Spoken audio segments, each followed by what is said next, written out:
Vamos começar agora o nosso segundo módulo, ou segundo dia do curso de Tecnologia Diesel, né? Hoje, nesse segundo módulo, eu vou me dirigir muito mais para vocês que estão em casa. Então, o que a gente preparou para essa segunda parte, para ver hoje, ok? Então, a gente viu na primeira parte a história, o fundamento, né? Como as coisas começaram a se desenrolar, a se desenvolver, a se organizar, como começaram os componentes a serem utilizados, ok? Como a legislação evoluiu, como então o powertrain, o motor, começou a se adequar, a evoluir, a melhorar em função da legislação. A gente viu como é a formação dos poluentes, como tratar os poluentes, né? E agora, na aula, o que nós vamos olhar com calma aqui, né? Vamos dar sequência ao turbo, porque o turbo é o responsável por todo o suprimento de ar, que é o nosso oxigênio. Então, oxigênio de qualidade. Depois, nós vamos ver o cara que injeta o combustível, então é nossos sistemas de injeção. Passando, então, como ele injeta o combustível, o spray do combustível, então, né? E daí passa para estratégia de injeção, e daí uma injeção, pré-injeção, injeção principal, múltiplas injeções. Quando eu faço pré-injeção? Quando é a principal? E após a injeção? Precisa? Como é? Ok? E com base na minha estratégia de injeção, com o meu sistema de injeção, eu vou traçar as minhas estratégias de combustão. Então, como ele queima em função de como eu uso e de como eu injeto. E de como o meu ar é fornecido. Então, é uma cadeia de eventos ao qual nós iremos passar hoje. Ok? Então, tá bom. Aqui é o nosso cronograma. Voltando aqui, então, para recapitular, né? Sobre o turbo. O turbo me fornece uma quantidade, às vezes, avassaladora de oxigênio, que vem junto com o ar. Então, o meu ar eu gosto sempre de em quantidade e qualidade. O que é a qualidade? Ar frio, ar denso. Quando eu tenho bastante densidade de ar, ou seja, eu aumento a minha proporção de oxigênio. Se eu colocar bastante oxigênio, eu posso então colocar bastante combustível. Então eu aumento também a minha densidade de potência. Aumento a minha densidade de torque, aumenta a força do motor. E esses componentes então, o turbo, né? Relembrando, é o cara bom de briga, aguenta calor de batalha, o cara roda rápido pra caramba, né? 100.000 RPM para turbo de caminhão, o dobro para motor de carro, até mais, né? E esses turbos, eles têm geometrias, características, modos de funcionamento completamente diferentes um do outro. Não é tudo a mesma coisa, ok? Os mais famosos, né? O turbo com Wastegate. Aqui, ó. O que é o Wastegate? Né? É a porta da descarga. Ele joga fora energia. Lembra? Então, quando eu chego a uma certa determinada pressão, aquela janelinha abre, está representada aqui, e a minha energia do escape, em vez de ir para a roda da turbina, a minha energia vai embora. Então, eu diminuo a densidade de energia, diminui a quantidade de trabalho que eu coloco no eixo, diminui a potência do compressor, diminui a quantidade de ar que ele puxa. Então, o meu motor diminui a densidade de potência. Isso serve para não partir em alta rotação, não derreter, não quebrar em pedaços, ok? Porém, existe uma estratégia também de altíssima eficiência em todos os modos de funcionamento, que é um turbo de geometria variável. É representado por essa turbina aqui, ó. Então, dependendo da condição de carga e rotação, né, eu tenho mais vazão ou menos. Imagina, eu estou em potência máxima, é minha máxima vazão. Então, esse cara aqui se comporta como um turbo bem grande. Agora estou em baixa carga, caminhão leve, andando a 50 por hora, tem baixa vazão de ar. Então esse turbo ele fecha, se comporta como um turbo pequenininho. Porém esse cara aqui é caríssimo, né? E quando é que eles usam então um turbo de geometria variável? Quando eu tenho motores que precisam de recirculação de gás do escape, EGR, Exhaust Gas Recirculation. O que acontece então? Esse cara está sempre criando pressão, né, restrição no escape. Assim eu tenho essa região aqui, ó, de alta pressão. Como eu tenho alta pressão, eu posso roubar gás de escape e mandar de volta para a minha admissão. Então a pressão no escape é sempre maior que a minha admissão. Quando eu estou com um turbo de wastegate, se eu tenho pouca energia e pouco turbo, a minha pressão aqui normalmente é maior que essa minha pressão aqui. Como é que o gás de escape vai voltar? Não volta. Então preciso usar de outros artifícios, né? Aí o gráfico, o que ele mostra? Ele compara, né, eficiência com a rotação do meu motor. O que é a rotação do motor? A vazão. Então, um turbo de geometria variável, ele tende a ser bem eficiente em toda essa faixa de vazão, porque ele vai se ajustando. Agora, um wastegate, quando chega numa certa pressão, ele abre. Então, ele joga energia fora, ele cai a minha, né, eficiência. Mas eu posso ter uma wastegate que eu posso controlar, eu posso abrir 1%, 5%, 10%, 30%, 40%. Então, ela pode caminhar por aqui. Não vai ser um turbo de geometria variável, porém já é bem mais eficiente. Então tem um sistema de suprimento de ar para ela funcionar em malha fechada, né? Então é um closed loop control que eu posso então fazer. Os caminhões têm um sistema de ar de freios, então tem um compressor de ar e eles aproveitam e fazem isso aí. Em veículo de competição, eles colocam uma garrafa de CO2 que fornece essa pressão para controlar o wastegate, né? Os boosters. O pessoal que é da preparação vai saber bem o que eu estou falando. E eu aprendi com os alunos isso aí. Okay? Então na indústria a gente faz isso. Esse cara é simples, ele é um ótimo custo-benefício. Esse cara aqui é extremamente complexo, caro, altamente eficiente, porém é usado em motores que precisam de EGR. Ok? Então essa é a nossa revisão do turbo. Indo. Mas tem o turbo compound, tem um turbo sequencial, tem o biturbo, tem o twin turbo, tem o turbo em série. Exatamente, né? Em motores que tem EGR, ou em motores que eu preciso de bastante desempenho, bastante retomada, né? Preciso características muito grandes, boas, né, de funcionamento, eu posso ter um sistema em etapas, né? Em vez de colocar um turbo só, eu posso colocar 2 em etapas. Qual que é o conceito, né? O pessoal tem falado muito em turbo compound.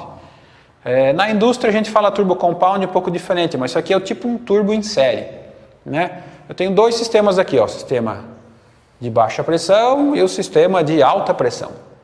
Por que o sistema de alta pressão? É quem pega direto a entalpia do meu motor. Entalpia o que é? Kilojoule por quilograma, energia, né?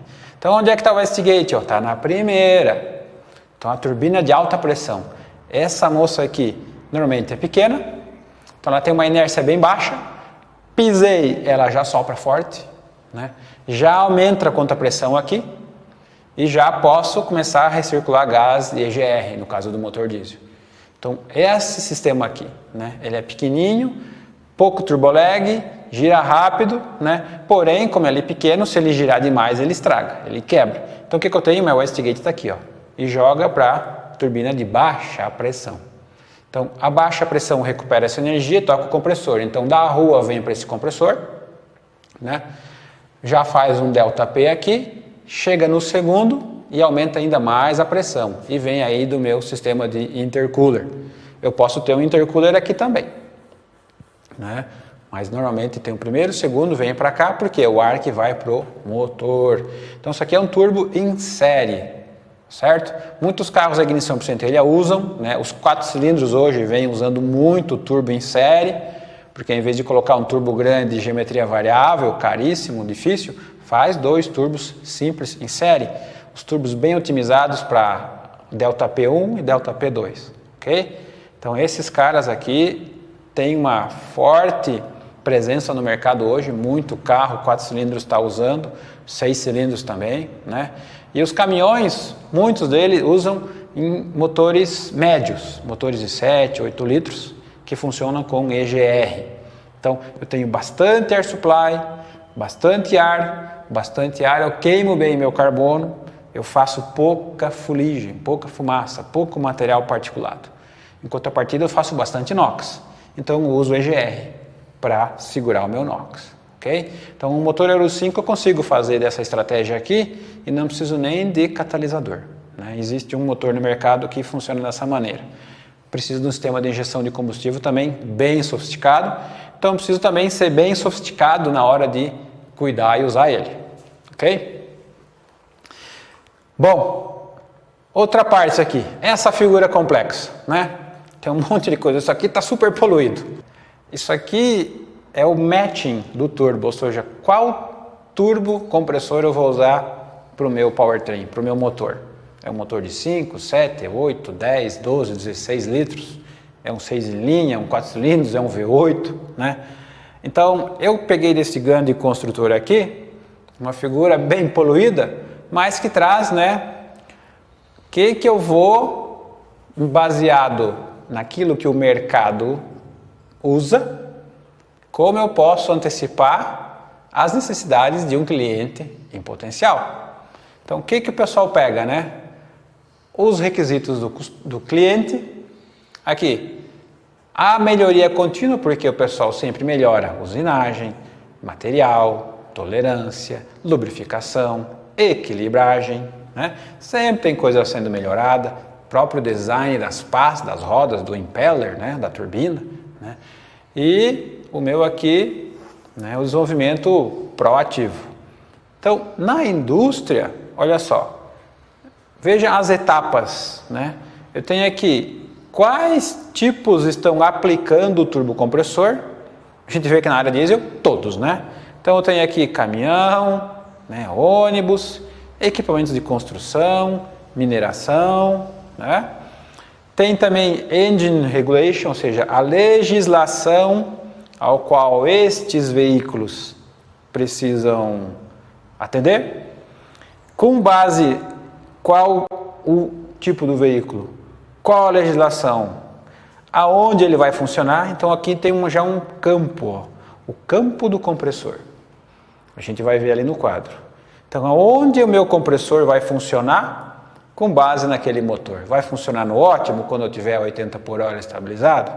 Como é que ele fica em plena carga? Como ele fica em altitude? Né? Daí eu tenho aqui a minha curva de torque. Na indústria a gente sempre plota a curva de torque, que fica melhor do que a de potência. Porque o caminhão é usado em curva de torque. O motor diesel é usado na região de torque. Não é feito para andar na região de potência, salvo algumas aplicações. Então ele coloca aqui, ó, na região de manobra, marcha lenta, região estabilizado no plano, no começo do platô de torque, no final do platô de torque, né? Podia até vir aqui que é na regime de potência também. Nisso eu saio com o design, né? Mas e o que então isso tem a ver com esse cara aqui, né? Então vamos dar uma olhada no quadro, fazer passo a passo o mapa do compressor. O que são os limites bons, onde é que não é para ir, o que tem que evitar. Vamos ver aqui. Bom, eu tenho aqui a minha rotação do meu motor. Eu posso ter também a minha vazão em, sei lá, quilogramas por segundo. E eu tenho aqui um ΔP, ou seja, P2 sobre P1. Ops, P1. Ou seja, o quanto de pressão, né, esse meu compressor faz. Então, eu tenho aqui várias escalas, né? Um motor de caminhão hoje, um motor caminhão aí que a gente vai ver, ele puxa mais ou menos 0,5 kg por segundo de ar, meio quilo de ar, né? E faz aí um ΔP até de, vamos botar 3, né? Um pressure ratio 2, 1, né?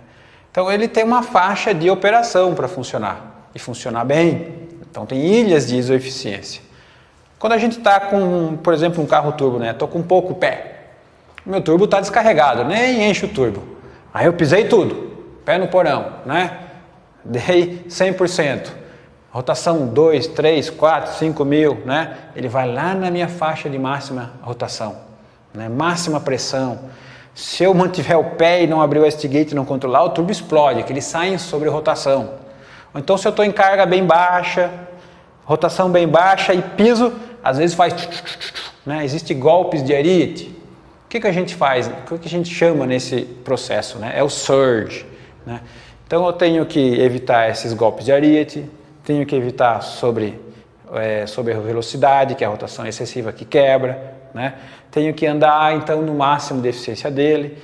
E cada design, cada roda de compressor tem uma geometria e ele tem eficiência máxima em certas condições de funcionamento. O que eu quero? É fazer que esse componente funcione na máxima eficiência quando o meu veículo estiver operando. Então a cara de um campo de compressor é um exemplo ilustrativo, né? Ela pode ser mais ou menos assim, um campo aqui, né? Eu preciso então, pelo menos, né, de um ΔP mínimo.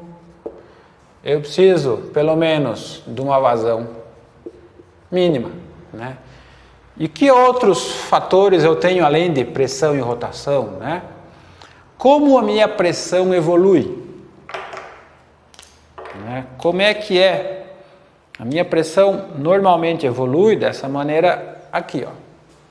Ela sobe assim, ó. Vai subindo, né? E eu tenho linhas, vou até colocar em vermelho, né? Que são as linhas de rotação do cara, né? Olha lá. O que acontece se eu der muita pressão, muito giro? Ah, parte em rotação, voa. É isso mesmo. Então eu tenho aqui rotação 1, rotação 2, rotação 3, vou botar aqui rotação máxima. Puxa vida, se eu tiver com meio quilo, né, e quiser fazer, por exemplo, 4 bar de pressão, opa, vai girar demais, estoura, né? Então, como evolui essa minha pressão ao longo do meu compressor, né? Se ele está bem dimensionado para a vazão do motor, ela sobe aqui, ó, né? Como eu fiz a linha azul, e depois ela tem que aliviar para não partir em rotação excessiva. Como é que eu faço esse alívio? Através do controle da minha wastegate, né? Pegar um turbo com wastegate simples, ok? Então chega aqui, ele alivia. E quando eu estiver, por exemplo, no plano, estiver usando, subindo montanha, enfim, nas condições de uso típicas do meu motor, ok? Então tem momentos que meu compressor é mais eficiente, tem momentos que é menos. Então a gente tem ilhas de eficiência aqui, né? Por exemplo, pegar um compressor bem bom, vamos dizer que ele tem 76%, 74%, 72%, 70% de eficiência. Ou seja, quanto mais eficiente ele é, mais ΔP ele faz sem precisar de muita energia.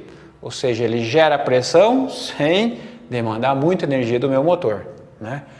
Ou seja, quando eu dimensiono, quando eu estou querendo fazer ele funcionar da maneira que eu mais uso o meu motor, que é o turbo matching, né? É interessante que então esse ΔP venham por aqui, né? Então eu tenho aqui, ó, eficiência máxima do meu compressor. Por exemplo, quando eu estou a 70 km por hora no caso de um caminhão com 12ª marcha, ele anda aqui, ó, né? Estou no máximo. Ah, diminui para 60, ele vem aqui, diminui para 50, começa a cair um pouco a pressão, né? Ele vê que a rotação vai caindo também. Aí acelerei, bom, vou mais para cá, a rotação também aumenta, mas chega um momento que ele vai ficar por aqui. Interessante, então ele vai funcionar nessa região aqui, ok?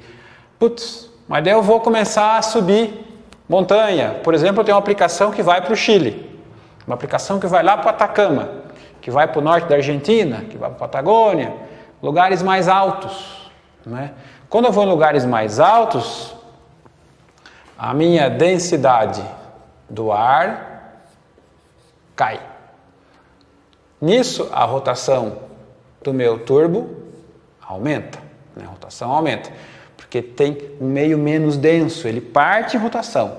Ou seja, é bom que eu tenha, então, para minha faixa máxima de rotação, um limite aqui, uma gordura, para que quando eu conseguir começar a subir, né, e a minha velocidade começar a aumentar, né, eu também não extrapole isso aí.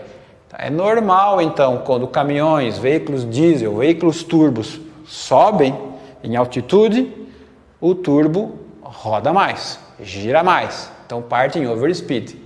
Assim eu preciso tunar, calibrar o meu componente para que ele não exceda também rotação máxima em função da altitude. Então tem um monte de mapa, um monte de ajuste, um monte de coisa que entra em funcionamento aqui. Então eu tenho que deixar uma gordura aqui, ó, né, para ele estar sempre dentro do meu campo azul do compressor. Beleza? E daí eu falei no surge, né? Até colocar de vermelho. O que é o surge, né? Estou com baixa carga, baixa rotação, dou aquele pisão, o turbo não enche, a gente vai, né? Depois sobe. Então essa região aqui, ó. Aqui é o surge, né? Como é que escreve isso aqui, professor? Surge.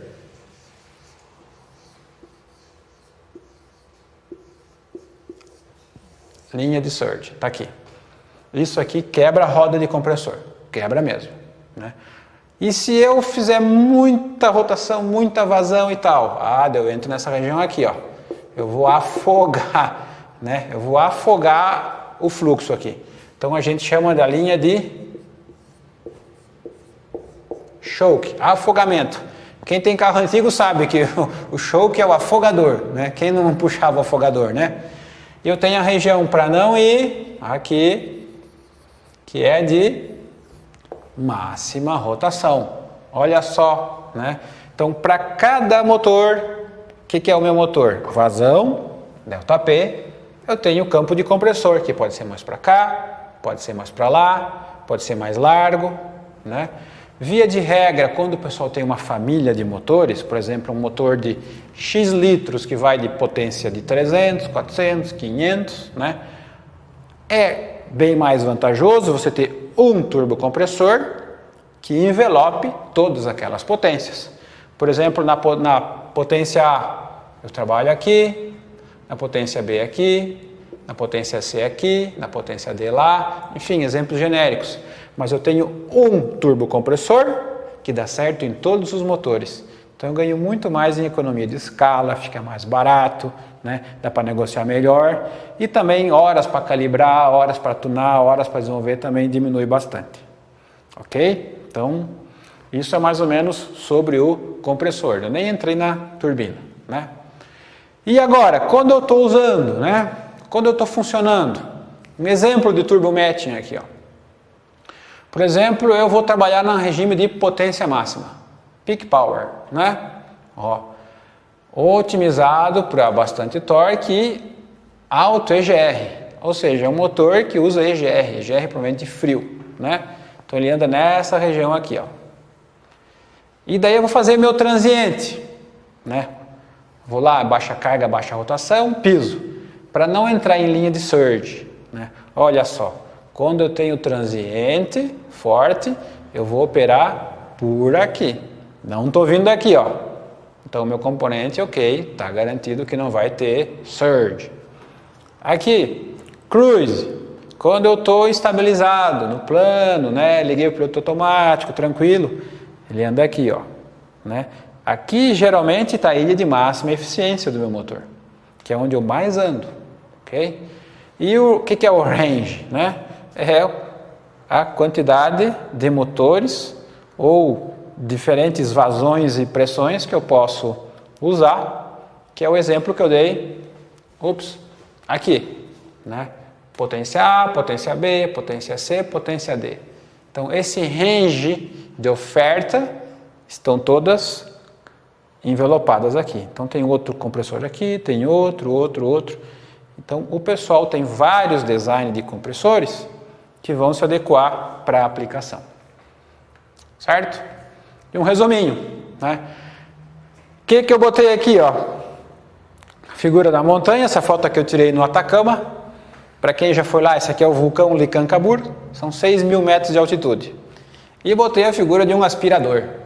Mas que bagunça é essa, né? Um vulcão, um aspirador e um compressor. Ó aqui, ó. Região de choke. Ó. Driving cycle, onde eu mais uso, né? Máxima eficiência.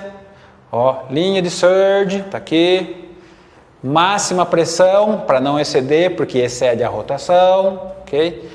Altitude, ó, margem de altitude, ou seja, eu tenho que ter uma rotação de sobra, para quando eu subir em altitude o turbo parte em rotação, e a linha de afogamento.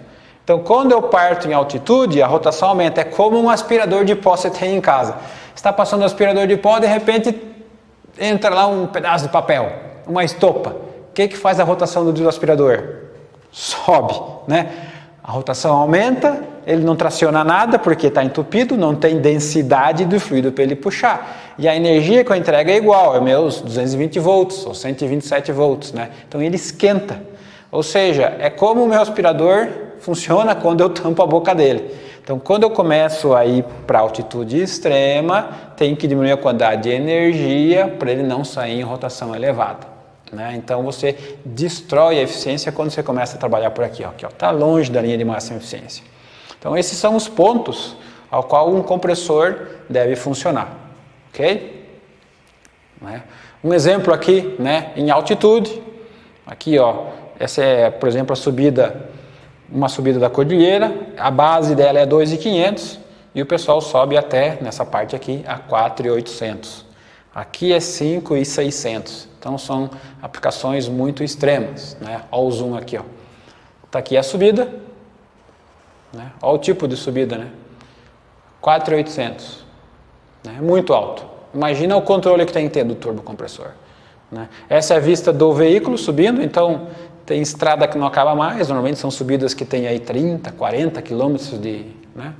E existem aplicações muito severas lá, ó aqui, né? Mineração, transporte, prancha, né? Transporte de água, ó, veículos já de longa geração, né? Existe muita poeira também, né? Não tem asfalto por tudo. Então, além de eu ter excesso de rotação, eu tenho muita insalubridade, tem que cuidar. Outra aplicação capciosa para o turbo em altitude, né? Ônibus anda pra caramba, então velocidade elevada. O turbo tende a partir em sobregiro, então a vida tende a cair. Ou seja, como eu controlo, né? Outra coisa, frio, né? Vou fazer partir a frio, congelado, não tem ar, como eu faço? Como eu controlo? Então tem N requisitos, porque as aplicações são muito severas que eu preciso cumprir, né? Aqui um caminhão completamente congelado, né? Em altitude, imagina como é difícil de fazer pegar e depois fazer operar o tempo todo conforme o requisito do cliente, ok? Esta seria a parte de compressor, né? É um capítulo extenso, né? Existe um curso só para isso, que a gente aborda tudo quanto é que é maneira, mas eu acho que é interessante dar uma pincelada para ver os limites e as demandas que existem, né? Outro componente legal, né? O pistão. Está aqui o meu pistão, né? Esse aqui é um pistão de caminhão, né? Olha só a região dele, né? Ele é feito em aço forjado, né? Ele é bem raso a taça, a gente viu no outro dia, né? Bem rasa, bem larga. Então o que aconteceu ao longo dos anos, né? No começo, né, eu tinha essas regiões que é a câmara de combustão mais profundas, né? Eram mais profundas. Então o diâmetro do pistão também não era grande, o sistema de injeção não conseguia espalhar bem o jato, então eu tinha uma estratégia de combustão diferente, né, do que se tem hoje. Hoje a gente procura melhorar muito a mistura do ar com o combustível para baixar um monte de material particulado, né, e também fazer que a inicialização da combustão seja mais facilitada. Assim eu tenho uma energia, um delay de alta inflamação menor e eu faço também menos NOx. Então são câmaras de combustão maiores, né? Só que elas precisam então de mais pressão de turbo e mais pressão de injeção. Aqui, né? Vou baixar. Aqui, ó. Por exemplo, eu tenho, né, uma câmara um pouco fora com offset e uma câmara com centro. Então, os pistões, eles evoluíram muito com o tempo também, tanto em termos de geometria quanto em termos de, né, metalografia. Tem aqui alguns cortes, né, por causa de um fabricante muito conhecido. Tá aqui, ó, desenho de uma câmara de combustão. O que eu tenho essa peça extra aqui, ó? É que o pessoal chama de vela incandescente, né, uma glow plug. Esse sistema aqui é para partida a frio. Lembra ali do caminhão congelado? Então, em veículos de passageiro, caminhonete, que a câmara de combustão tem um volume menor, um sistema desses já é suficiente para esquentar o ar. Então, quando eu esquento o ar, eu facilito a entrada na combustão. Então, eu faço o motor partir mais facilmente, né? Agora, em caminhões, motores maiores, eu tenho tipo uma churrasqueira no coletor de emissão. É uma grade, é uma grelha mesmo, né? Então, que esquenta o ar. É feita para altas vazões.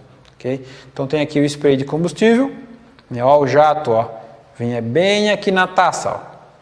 Então esse jato vai ficar confinado à câmara de combustão, vai ficar aqui dentro. Então ele tem um ângulo de spray, um tamanho de gota, ok? Um momento de injetar, para que fica tudo confinado na câmara de combustão. Tem que ficar ali, ok? E o glow plug aqui para ajudar. Ou seja, existem várias geometrias, vários designs, né? Então, eles precisam suportar. Lembra da ordem de grandeza da pressão de combustão? Vou até escrever aqui. A pressão no meu cilindro, né? Imaginar aqui o meu cilindro. Pessoal em casa, imagina que é um cilindro, né? E eu tenho aqui a minha pressão aqui, ó. Isso aqui, em média, 200 bar, né? Que é a pressão que tem naqueles cilindros de gás natural veicular. Então, é um sistema que trabalha com esforços muito elevados. Além de pressão, né? O meu pistão ele também tem que suportar temperaturas elevadas. 250, 280 em contínuo. Então são temperaturas bem elevadas para o motor que vai rodar aí 1 milhão de quilômetros. É muita coisa. Então eu preciso me cuidar dos esforços mecânicos, controle térmico, né? Deformação, dilatação, ajuste do pistão com a camisa. A camisa é aço, o pistão é aço. Mas também existem versões de pistão com alumínio. Só que o alumínio dilata bem mais, né? E existem duas versões, né? É natural. Aqui no caso que a gente vê, né? E nessa foto aqui que eu peguei da internet, né? Todas as fotos aqui é de internet pública, né? O pessoal pode ir procurar tranquilo, digitam as palavras-chave que encontram, né? É tudo material disponível. Então ele compara, ó, um pistão de alumínio com um pistão de aço, né? O alumínio é bem maior, né? Para ter a garantia dos esforços mecânicos. Então precisa ser um pouco maior para suportar isso aí. Já o aço não, né? Outra coisa interessante, né? Top land, né? Primeiro anel. Esse espaço aqui, ó, vem diminuindo mais e mais. Porque quando eu tenho meu anel aqui, eu tenho uma região que o hidrocarboneto ou combustível ou o óleo lubrificante pode ir lá se armazenar.